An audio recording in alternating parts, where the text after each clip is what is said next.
Let's talk about something that most people never say out loud in the workplace. Sometimes it's not just your performance that's holding you back, sometimes it's your presentation. Now, I know that might sound uncomfortable to hear, but after spending more than 15 years working in human resources and recruiting, I've seen firsthand how small details in someone's appearance can influence how seriously they're taken at work. And the tricky part is that many of these wardrobe mistakes are subtle.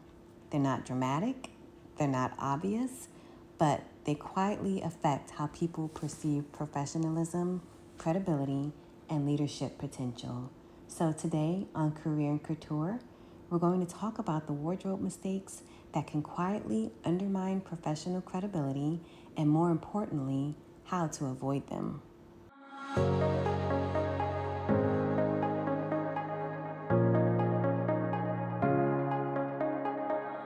Welcome back to Career and Couture, the podcast where ambition meets image and where we talk about the strategy behind how professional women show up in the workplace. I'm your host, Monique. Each week, we explore the intersection of career growth, executive presence, and the visual signals that influence how we're perceived professionally. Because your wardrobe isn't just fashion, it's communication. In our last two episodes, we talked about why dressing for the next level still matters and the psychology behind women who wear suits to work. Today, we're shifting the conversation slightly. Instead of focusing on what builds authority, we're looking at what can quietly weaken it. Jumping right in, one of the most common wardrobe mistakes in professional environments is clothing that looks unfinished. This could mean pieces that are wrinkled, poorly fitted, or slightly worn out. Now, this doesn't mean everything you wear has to be expensive, but it does mean that the overall presentation should look intentional. When clothing appears wrinkled, stretched out, or ill-fitting, it can unintentionally communicate a lack of attention to detail. And in professional settings, attention to detail often translates to perceptions about competence. Another mistake I often see is dressing significantly more casual than the professional environment requires. Many workplaces have relaxed dress codes today, but there's still an unspoken hierarchy of appearance. Leaders often dress slightly more polished than everyone else in the room. When someone consistently dresses too casually, it can make them appear less aligned with leadership culture. The goal isn't to overdress, it's to show that you understand the environment that you're in. Understand professional clothing should support your presence, not distract from it. Extremely loud patterns, overly revealing pieces, or items that constantly need adjusting can unintentionally pull attention away from what you're saying.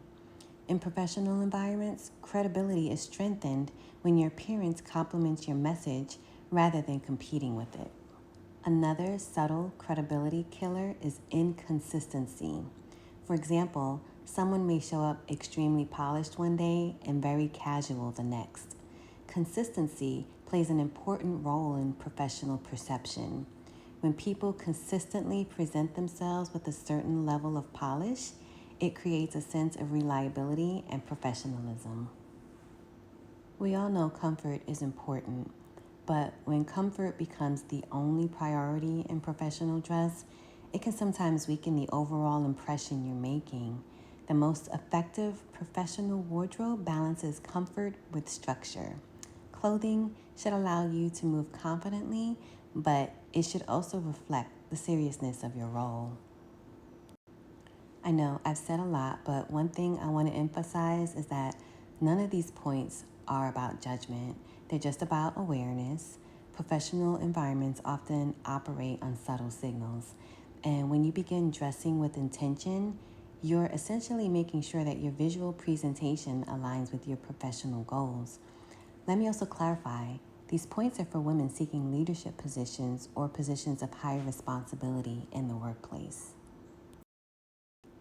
So, if you're thinking about advancing in your career, stepping into leadership, or simply refining your professional presence, take a moment to evaluate your wardrobe. Ask yourself a simple question. Does the way I present myself reflect the level I'm working toward? Because when your appearance aligns with your ambition, it reinforces the message that you're ready for the opportunities ahead. Thank you for joining me for another episode of Career and Couture. If today's conversation made you start thinking more intentionally about your professional wardrobe, you can explore career-ready styles designed for ambitious women at MoniqueCoutureFashions.com, MoniqueCouture Fashions.com. I have the link in the description. Our collections are designed for women who want to show up polished, confident, and prepared for the rooms they're stepping into. And if you've enjoyed today's episode, be sure to subscribe so you don't miss future conversations about executive presence, workplace psychology, and professional image strategy. In our next episode, we're going to explore something that every professional woman eventually faces: how to build a leadership wardrobe without overspending. Until next time, remember, your wardrobe isn't just fashion, it's part of your professional story.